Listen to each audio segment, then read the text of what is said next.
अस्सलाम वालेकुम। आज का जो हमारा टॉपिक है वो है फाइलर विज नॉन फाइलर, यानी आप फाइलर बनकर कितना अपना टैक्स सेव कर सकते हैं और नॉन फाइलर रहते हुए आपको कितना टैक्स ज़्यादा पे करना पड़ता है फाइलर की निस्बत।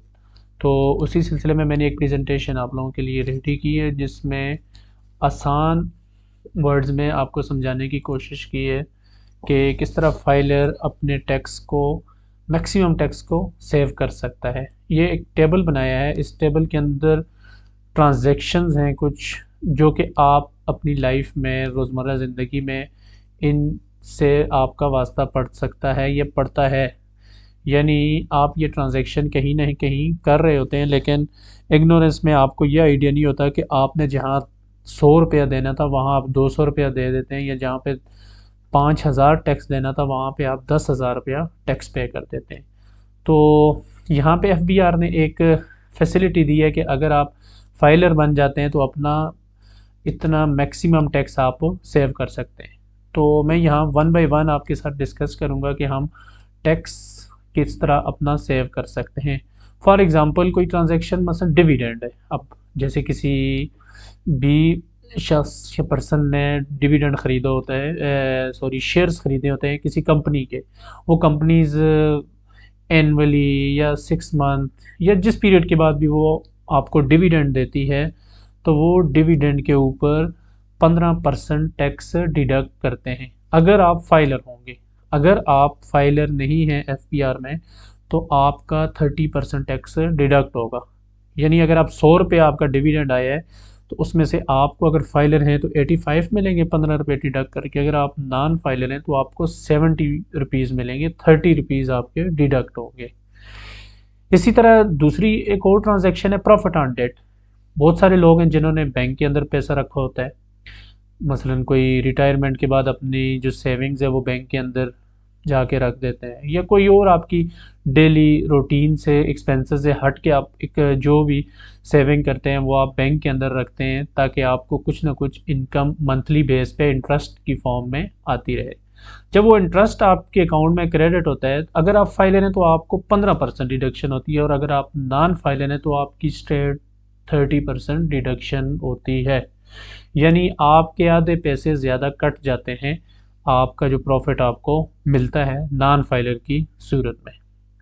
इसी तरह एक बड़ा सेक्शन है गुड्स का, ये मैंने अलग अलग करके लिखे है, गुड्स सर्विसेज और कॉन्ट्रैक्ट्स का सेक्शन 153 है। ठीक है, तो ये कहता है कि जब आप गुड्स कहीं से परचेज करते हैं, ठीक है, किसी को सेल करते हैं, या जैसे विद होल्डिंग एजेंट जो होता है वो आपका 4% डिडक्ट करता है। अब ये यहाँ पे थोड़ा सा टेक्निकल है, मैं उस डीप उसमें नहीं जाऊँगा क्योंकि मेरी दूसरी वीडियोज़ इसके बारे में मौजूद हैं।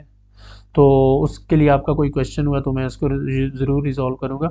यहाँ पे ये है कि 4% जैसे वो कंपनीज़ के लिए होता है, 4.5% नॉन कंपनीज एंटिटी के लिए होता है। ठीक है, जब आप गुड्स किसी को सेल करते हैं तो आप अगर फाइलर हैं तो आपका विद होल्डिंग एजेंट जिसको आपने सेल किया वो आपका 4% काटेगा या 4.5% डिडक्ट करेगा। अगर आप नॉन फाइलर हैं तो वो 8% डिडक्ट करेगा या 9% डिडक्ट करेगा। अभी अब यहाँ पे आप एक ट्रेंड देखें जो मैं ये समझाना चाह रहा हूँ कि जो जो ज़्यादातर रेट है वो 100% इंक्रीज़ हो रहे हैं। 15 था तो 30, 4 था तो 8, 4.5 था तो 9%। आपने अभी तक बाय डिफ़ॉल्ट यही रखना है कि जहाँ पे टैक्स रेट जो भी था उसका 100% इंक्रीज़ होगा। मासवाई नीचे आएंगे दो टैक्सेस जो कि 100% इंक्रीज़ नहीं होते, 200% भी इंक्रीज़ हो रहे हैं। ठीक है, 250% भी इंक्रीज़ हो रहे हैं। वैसे by default her tax rate जो कि आपका फाइलर की सूरत में लगता है, अगर आप नॉन फाइलर हैं तो वो 100% इंक्रीज़ हो जाएगा। इसी तरह सर्विसेज हैं, सर्विसेज आप जब किसी को देते हैं, अगर आप फाइलर हैं तो आपका 8% डिडक्ट होगा, अगर आप नॉन फाइलर हैं तो आपका 10% डिडक्ट होगा। तो इसी सॉरी 16% डिडक्ट होगा। तो अगर आप 10% आपका फाइलर की सूरत में डिडक्ट होता है तो 20% नॉन फाइलर की सूरत में डिडक्शन होगी। इसी तरह कॉन्ट्रैक्ट्स हैं, कॉन्ट्रैक्ट का 6.5% कटता है, ये 7% आपका डिडक्शन होती है जब आप फाइलर होते हैं, कोई कॉन्ट्रैक्ट करते हैं और किसी से पेमेंट आनी होती है। इसी तरह नॉन फाइलर की 13% या 14%, यानी उसका डबल हो जाएगा आप अगर नॉन फाइलर हैं।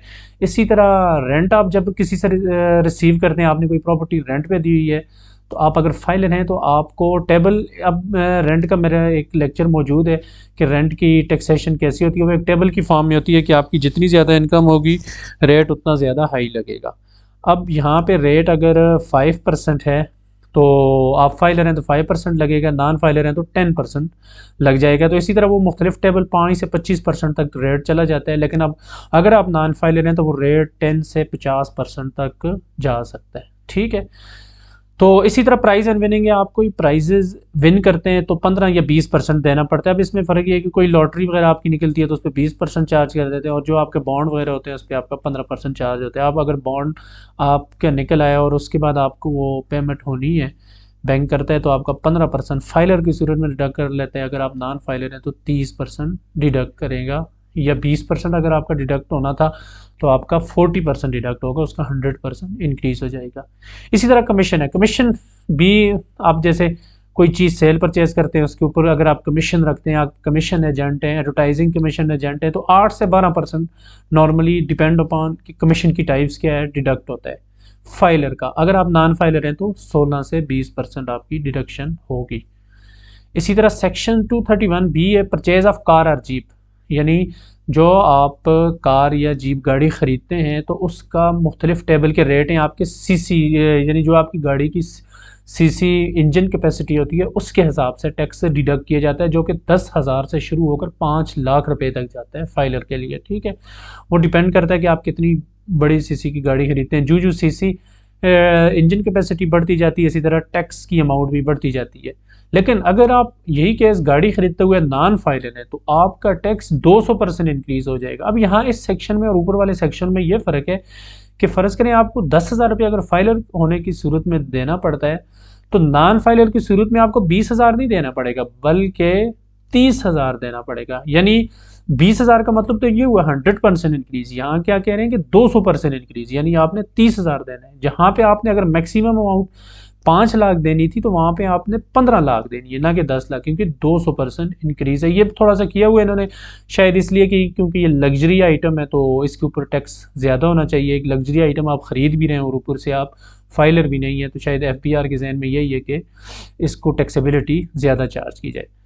तो अब इमूवेबल प्रॉपर्टी आप जब सेल और परचेज करते हैं, तो जब आप सेल करते हैं, ठीक है, आप सेलर हैं तो आपको, फाइलर हैं तो 2% लगेगा, नॉन फाइलर हैं तो 4% लगेगा। इसी तरह आप परचेज करते हैं, आप परचेजर हैं तो 36K इसको डील करता है, तो तब आप पे भी 2% लगेगा। लेकिन यहाँ पे फिर एक अलग से एक टैक्सेशन आ गई है जो कि एक ऊपर वाले ट्रेंड को नलीफाई करती है। ये इसका अलग है कि यहाँ पे 7% लगेगा, यानी 2 का हम नॉर्मली सोचते 4% लगेगा, 4 भी नहीं लग रहा, यानी 7% लगेगा, यानी कि 250% इंक्रीज हो रहा है। अगर 100% इंक्रीज होता तो 4% होता, और अगर